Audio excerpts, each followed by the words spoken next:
방금 목소리가 나왔죠?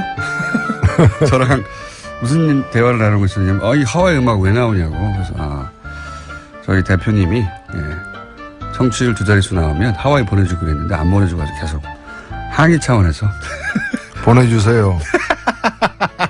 저도 따라갈게요. 노래가 좀 노회찬 원내대표 나오셨습니다. 안녕하십니까? 네, 안녕하십니까? 뉴스가 없는 주간이 없지만, 이번 주도 큰 뉴스들이 국제공평한 게 나왔습니다. 이 얘기부터 먼저 해볼까요? 계속해서 최근에 그저께부터 등장하고 있는 뉴스가 홍준표 대표. 네. 예, 특활비. 예, 네. 국회 운영위원장 할 때 특활비 이거 어떻게 된 거냐. 이게 지난, 자유한국당 대선 경선 때 등장했던 이야기였는데 그게 잠잠하다가 다시 나왔어요. 예. 이제 국회의원을 해보신 분으로서 홍 대표의 해명들에 대해서 어떻게 보십니까? 예, 거짓말로 거짓말을 덮으려고 하다 보니까 거짓말이 더 커지는, 한번 잘못했는데 솔직하게 시인하고 넘어가야 되는데 그 거짓말을 해가지고 모면하려고 하는데 그게 들통나니까 더 큰 거짓말하고 그게 안 되니까 또 더 큰 거짓말을 하는 그런 상황인 것 같아요. 이게 좀 구체적으로 그러면 이게 왜 거짓말이냐? 이게 사실은 이 특수활동비 자체가 문제인데, 예. 이 특수활동비가 4천만 원 내지 한 5천만 원 사이로 여당에게는 나오고 야당도 제일 야당도 한 3천만 원 이상 나옵니다. 예. 매달 나오는데 이 돈이 어떻게 나오는지 아세요? 어떻게 나옵니까?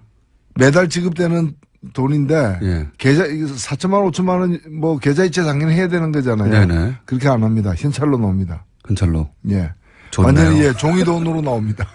그게 5만원, 예를 들면 5만원권으로 박스채 거의. 예. 그게 옛날에는 5만원권도 없었어요. 홍준표 대표가 받았던 시절에는 5만원권 없던 만원권 시절이었는데. 엄청난 박스가. 완전히 현찰로 매달 현찰로 나와가지고 그렇게 나오는 이유가 뭔가면은 건네주는 순간부터는 어떻게 쓰여진지 묻지 않고 그렇죠. 따지지 않는다는 그런 돈인 거죠. 네. 근데 그 돈을 주로 이제 여러 가지 다양한 정치 활동에 쓰는데, 예. 그것도 문제죠, 사실은. 왜냐하면 개파 관리한다거나 여러 가지 이제 그걸 쓰는데, 홍준표 대표는 그 중에 상당 부분을 갖다가 생활비로 썼다는 거거든요.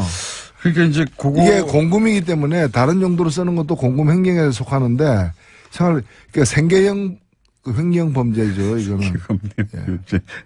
이게 이제 제가 그대로 워딩을 지난 자유한국당 대선 경선 때의 워딩을 전하면 이 질문을 이제 김진표 의원이 당시 운영위원장 할 때 판공비를 집에 갖다 줬다는 이야기가 있다 이렇게 물으니까 그게 아니라 2008년 여당 원내대표 할 때 국회 운영위원장을 겸하기 때문에 여당 원내대표가 운영위원장을 겸하죠. 그 때문에 매달 국회 대책비, 이 국회 대책비가 소위 이제 판공비 혹은 특수활동입니다. 로 나오는 4,500만 원씩을 전부 현금화해서 국회 대책비로 쓰고 남은 돈을 집사람에게 생활비로 주곤 했다. 여기서부터 시작된 거예요. 남은 돈을 집사람에게 생활비로 주곤 했다. 네. 왜 이렇게 답을 했을까요? 이분이 지금 걸려있는 사건이 있죠. 예. 성완종. 예. 사건에서 그로 문제가 되니까 이분이 이제. 1억 받아가지고 이게 기탁금 낸 거 아니냐 이런 식으로. 예. 그래서 이분이 전농동의 모 은행 그 지점에 금고. 예. 현금 같은 걸 넣을 수 있는. 예. 그 금고를 갖다가 이렇게 운용하면서 그게 현찰을 3억 정도를 넣고 있었다는 거고 그 3억이 어떻게 해서 만들어졌느냐. 예. 이제 이런 특수활동비 남은 거 이런 거 생활비로 쓰라고 이제 부인한테 줬는데 부인이 그걸 가지고 또 우리가 돈을 모았다. 예. 이걸 가지고 자기가 당대표 경선. 네. 이럴 때도 썼다 이제 그렇게 진술을 했었죠. 네. 그 돈을 어떻게 모았느냐를 설명하다가 근데 제 말은 뭐냐면 그거 국회 대책비, 그러니까 이 특활비 혹은 판공비 이거 남은 거를 집사람에게 생활비로 주곤 했다. 이렇게 왜 말했을까요? 그때부터 꼬이기 시작한 거거든요. 이게. 예. 근데 진실의 일단을 갖다가 얘기를 한 거죠, 사실은. 그러니까요. 집에 주긴 줬나 봐요. 줬죠. 예. 그거 안 준 걸 왜냐면 상대방 김준태 의원이 이제 공격하면서 집에서 줬지 왜 줬어 이렇게 물어보니까 아니 그게 아니라 이렇게 해명하는 과정에서 그 현장에서 이제 즉석에 대답하다 보니까 이렇게 대답한 것 같은데요. 그러니까 국방부 장관이 예를 들면 이제 전력 증강을 위해서 미사일 구입하고 뭐 최신 어떤 그런 무기 구입하는데 책정된 예산이 있는데 그거 쓰다가 좀 일부 남겨가지고 그걸 갖다가 우리 집에서 이제 도둑 잡는데 예, 안식권대 줬어 뭐 이런 얘기죠. 예. 국가 안보라는 거죠. 이렇게 이야기가 시작돼서 이게 이제 점점점 커져서 지금까지 왔는데 지금 최신 해명을 그대로 페이스북에 올라온 거를 제가 전해드리면 내가 늘 급여로 정치 비용을 대던 국회의원들과의 혹은 기자들과 식사 비용 등을 이렇게 이제 원내 활동비가 나와서 대체할 수 있었기 때문에 급여에서 쓰지 않아도 되는 돈을 그 돈을 집사람의 생활비로 되돌려줬다. 그러니까 원래 급여에서 떼가지고 식사비 등등으로 쓰다가 이제 운영위원장이 돼서 대책비가 나오니까 판공비가 나오니까 그걸로 식사 비용을 쓰면 당연히 자기 급여에서 때렸던 돈들이 필요 없어지니까 그걸 집에 줬다. 이렇게 이제 해명을 최신 버전은 이렇게 바뀌었습니다. 그러니까 검사니까 과거에 이제 그 범죄자들 많이 다뤄봤을 텐데 닮아가는 거죠. 그때 이제 습득한 이제 그런 이제 거짓말하는 방식을 쓰고 있는데 그 말이 안 되는 거고요. 급여라고 얘기하는데 그 제가 볼 때는 이제 여당의 당시에 이제 여당의 원내대표였으니까 네.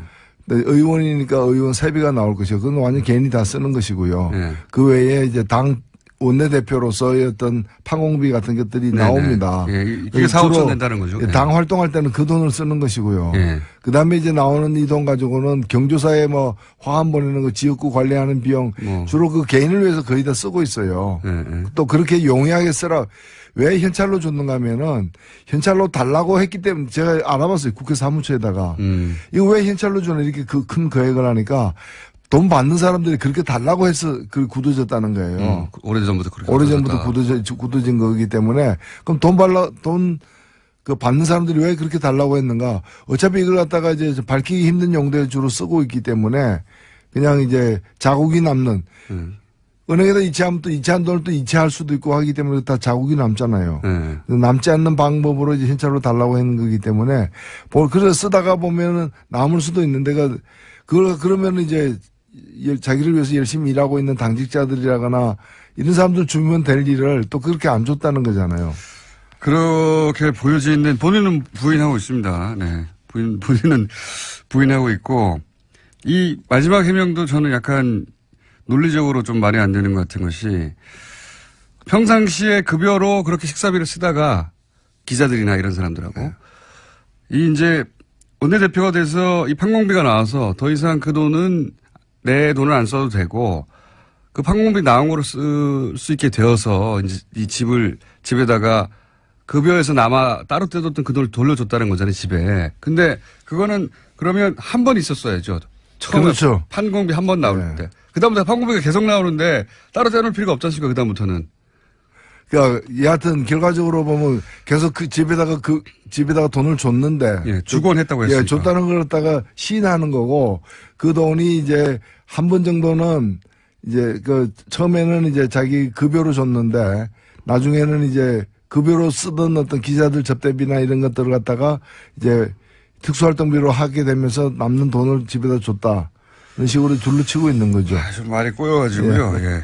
사실 이 문제를 이게 만약에 검찰이 수사 대상으로 삼으면 이거 크게 문제될 수 있지 않습니까? 예, 뿐만이 아니고 이분이 이제 변명을 하는 과정에서 그 야당 대표들에게도 줬다, 원내대표들에게도. 그건 뭐 기억에 착오라고 그래서 이제 예. 그 원행 원내대표 이런 분들이 이제 발끈해가지고 이거 조사를 제대로 해보자 이렇게 얘기를 하고 있는 거죠. 그건 물러섰어요. 기억의 착오라고. 뭐 기억의 착오가 있을 수도 있죠. 존재 자체가 착오죠, 사실은. 존재해서는 안 되는 분이 존재하니까 생기는 문제입니다. 존재자가 착오라기보다는 이제 당 대표로서는 존재하지 않아야 된다고 이제 정치적 주장을 하신 거죠. 인간으로서 그렇게 말하면 안 되는 거 아니겠습니까? 아, 제가 그렇죠. 정치적으로 문제라는 거죠. 생물학적으로 제가 어떻게 시인의 뜻인데 거기다가 개입을 하겠습니까? 이게 큰 문제로 될 수도 있다. 예. 평상시라면 큰 문제로 발전할 수도 있는데 지금은 워낙 큰 문제가 많기 때문에 지금 묻혀 있는 거죠. 워낙 큰 문제가 많아서. 그리고 이제 어제 있었던 굉장히 큰 정치권의 주목을 받은 사안 중에 하나가 이제 국민의당 끝장 토론입니다. 네. 바른정당에 대해서는 바른정당은 사실상 분당 수준으로 갈라질 것 같다라고 노르가즘에서 그 일이 있기 한참 전부터 말씀하셨는데 국민의당은 어떻게 전망하십니까? 예, 뭐 날이 춥기 때문에 뭐 밖에 나가기가 쉽지는 않죠. 그렇죠. 예. 예. 게다가 민주당, 바른정당은 자유한국당에서 오라고 한 건데 지금은 민주당이 오라고 하는 상황은 아니거든요. 예. 국민의당에서 나간다고. 전혀 아니죠, 사실은. 나간다고 갈 데가 있겠느냐 하는 자신감도 안철수 대표에게 있는 것 같고요. 예. 그렇죠. 그렇습니다. 근데 네. 여기가. 못 나가겠거니. 사실 우리가 이제 이 국민의당이 어떻게 해서 만들어졌느냐. 지난 대선 때문에 만들어진 당이죠, 사실은. 대선 때 이제 당내에서 경선 등의 여러 방법을 통해 가지고 대선 후보가 되기 어렵고 또 그런 상황을 감수하기 싫은 분과 그 세력들이 이제 뛰쳐나와서 이제 다른 방식으로 대선에 도전해서 만든 당이기 때문에 사실 5월 9일 지난번 대통령 선거가 끝난 이후로는 이 당의 어떤 존재할 어떤 원동력이 상실된 거예요. 다른 동력을 찾아야 되는 거죠. 예, 근데 그 다른 동력이 이제 다시 한번 대선에 내가 도전하겠다는 건데 이제 이 당은 이제 지난번 대선 때 안철수 대표가 그 대선 후보가 되는데 동의하는 세력들이 일시적으로 모인 거였기 때문에 다음 대선은 그 합의상이 아니었던 것이죠. 그렇기 때문에 다음 대선 앞두고는 그 안철수 대표가 계속 대선 후보로 가는데 동의하는 사람과 그렇지 않은 사람으로 나뉠 수밖에 없기 때문에 크게 길게 보면 이 분열은 뭐 예정된 분열이라고 저는 보는 것이고 필연적이었다. 일종의 이제 그러면 언제 어떻게 헤어지느냐의 문제만 남았는데 이게 거의 뭐 처음에는 몰랐지만 나중에 알고 보니까 활성단층지대에 이제 있는 거죠. 단층이 활성화되어 있다는 거는 판명이 됐는데 언제 어떤 식으로 이제 균열이 되고 쪼개지느냐만 남은 그런 상황이죠, 지금. 요약하면 국민의당 자체가 민주당에서 대선 후보가 문재인 당시 후보를 제치고 되게 어렵다고 판단한 세력들이 뭉쳐서 만들어진 정당이다. 이렇게 규정을 하신 거고. 근데 이번 대선까지는 그랬는데 다음 대선도 그럼 안철수냐 여기에 대해서 동의하느냐 아니냐라고 가지고 크게 난리낼 수밖에 없다. 왜냐면은 다음 대선을 갖다가 자력으로만 될 수 없기 때문에 다른 세력하고 손을 잡으면서 이제 시도를 해야 되는데 누구하고 손 잡느냐에 따라서 호불호가 다 갈리는 거죠. 거기에 대해서 서로 간에 합의된 바가 없고 또 그 일치된 어떤 한 방향으로 합의되기가 어려운 지금 상황이지 않습니까? 그렇기 때문에 계속 가는 거는 불가능하다고 저는 보여집니다. 시기의 문제다. 그런 거죠. 당장은 아니어도 시기의 문제다. 근데 안철수 대표가 어제 끝장 토론에서 했다는 말로 옮겨보자면 지방선거에서 2등을 통합을 하면 바른정당과 할 수 있고 그렇게 되면 자유한국당은 사그라들 것이고 그리고 문재인 정부의 실정도 있을 거였기 때문에 결국은 우리가 일당이 될 수 있다. 이 말은 결국은 바른정당과 합치고 그런 다음에 지방선거 이후에 자유한국당이 성과를 못 내면 그 당 안에서 이 당으로는 다음 대선이나 다음 총선이 어렵겠다고 생각하는 사람들이 떨어져 나올 것이고 그러면 그들과 또 합쳐가지고 일당 수준으로 커질 수 있다. 그러니까 바른정당과 합치고 그다음에 자유한국당 일부하고 합치는 이런 그림을 안철수 대표는 그리는 것 같아요. 예, 확실하게 그렇게 돼 있는 거죠. 그러니까 왼쪽으로는 이제 더 이상 이제 뭐 더민주당 지지 세력이라거나 그다음에 그 이외의 어떤 정의당도 마찬가지고요. 그쪽으로는 없다. 뭐 그런 거죠. 가능성이 없다고 보는 것이고 그 반대 방향으로 어떤 여지가 좀 있지 않느냐고 생각하는 것이고 지금 자유한국당의 다음 대선 주자가 없고 앞으로 생겨날 가능성도 적다. 보는 것이고 결국에는 홍준표 대표는 자유한국당을 먹거나 아니면 거의 식민지로 만들어 가지고 지지하게 만들거나 그 방향으로 가고 싶다는 거죠. 지난 대선에서 대선 한 3, 4주 전에 갑자기 지지율이 치고 올랐을 때가 있지 않습니까? 네. 그때 대구 경북을 비롯해서 이제 영남권에서 소위 이제 보수 표밭에서 안철수 대표의 지지가 상당히 높았지 않습니까? 그러다가 나중에 이제 여러 가지 일 때문에 꺾이긴 했는데 그 기억도 가지고 있는 것 같아요. 그 지역이 잠재적인 자신의 지지층이라고. 그렇죠. 뭐 시험을 보면 1등 할 때도 있고 2등 할 때도 있고 뭐 10등 할 때도 있고 뭐 그런데 1등 한 기억만 남는 거죠. 좋았던 기억만 가지고서 이제. 예. 힘들면 그렇게 됩니다. 힘들면 그렇게 됩니다. 근데 이런 구상이 뭐 저뿐만 아니라 당연히 국민의당 내에 있는 분들에게도 그런 구상이 읽히다 보니까 예, 뭐 안철수 대표는 사실 그렇게 생각할 수도 있죠. 그러니까 정치의 목표를 갖다가 정말 제대로 된 새 정치를 하는 게 목표라면 모르겠는데 그런 목표가 아니라면은 이기는 목표. 예. 뭐 새 정치든 헌 정치든 하여튼 이기는 것이 이제 정치의 목표다라고 생각하게 되면은 그런 방향으로 이제 갈 수밖에 없다고 저는 생각합니다. 그러니까 다만 보수의 적자가 되려고 하는 거죠. 예, 근데 이제 그 당내에 있는 다른 분들이 예. 똑같은 생각을 갖고 있느냐, 또 똑같은 정치 철학과 노선을 갖고 있느냐 전혀 아니라고 보여지기 때문에 이 당이 그대로 유지되기는 어렵다. 이번 지방선거는 그대로 관통하겠지만 다음 총선에는 이 당은 아마 현재와 같은 방식으로 존재하지는 않을 것이다. 이렇게 보이는 거죠. 안철수 대표의 구상이 성공한다면 바른정당과 합쳐지고 거기에 동의하지 않는 분들은 나가고, 그죠? 나가거나 혹은 뭐 나간다기보다는 당이 둘로 쪼개지는 수준으로 분당이 돼서 국민의당이 아니라 바른정당과 국민의당 쪽에서 통합파가 합쳐서 새로운 정당이 하나 만들어지고 그래서 이제 우리가 중도 보수다 내지는 뭐 개혁 보수다 이런 말을 하고 그런 다음에 지방선거 이후에 자유한국당에서 이 자유한국당으로 보장이 안 된다 미래가 생각하는 분들도 합쳐가지고 일당이 되겠다. 그리고 거기서 결국 나밖에 없지 않느냐 다음 대선 후보는 안철수 후보는 그런 나름의 그 스케줄을 그리고 있는 것 같습니다. 지금 현재 거기에 동의가 안 되는 국민의당 일부 의원들 혹은 일부가 넘어서 절반 정도죠. 네, 절반 정도는 네, 동의가 안 되는 거죠. 그거는 이제 제2의 3당 합당 아니냐. 네. 예, 그때 노태우, 김영삼, 김종필 이렇게 합쳐진 3당 합당 아니겠는가. 거기에 국민의당이 쓰일 수는 없다. 거기에 밑밥으로 이렇게 생각하고 이제 동의가 안 되는 분들 이렇게 갈라져 있는 거죠. 이 세력이 팽팽합니까? 현재 보시기에?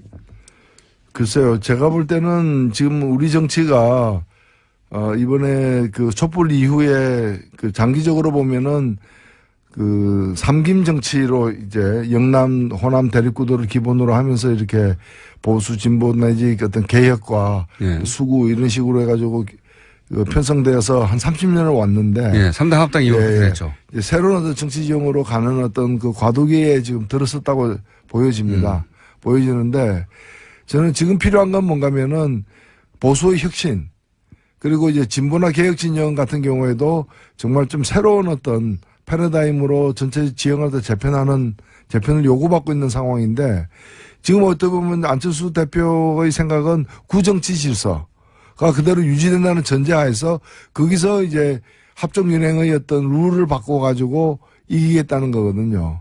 그래서 기반 자체가 없어져야 될, 타파돼야 될 옛날 세력 관계 위에 서 있다는 점에서 제가 볼 때는 별로 현실성과 미래지향성이 다 없다라고 보여집니다. 현실성도 낮다고 보시다. 예. 그러니까 안철수 대표가 그렇게 제2의 3당 합당에 준하는 형식의 통합을 통해서 다음 대선에 후보로 우뚝 서는 그런 그림이 현실성이 낮다고 보시는 거군요. 그러니까 새로운 어떤 모델을 찾아야 되는데 옛날 모델, 없어진 옛날 모델, 그러니까 YS 모델 이런 걸 지금 이제 지향하는 거죠.